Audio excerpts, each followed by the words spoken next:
So just immediately after I posted a video of two photographers dragging in an event, it happened to me again. Yes, it happened to me. I met this photographer in one event I went to cover, and I shake the photographer, we talked normally.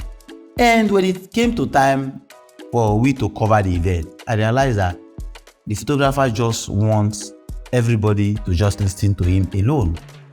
And I was the person that was brought to the venue by the groom to come and cover. So, photographer is dragging the bride this way, the photographer is driving.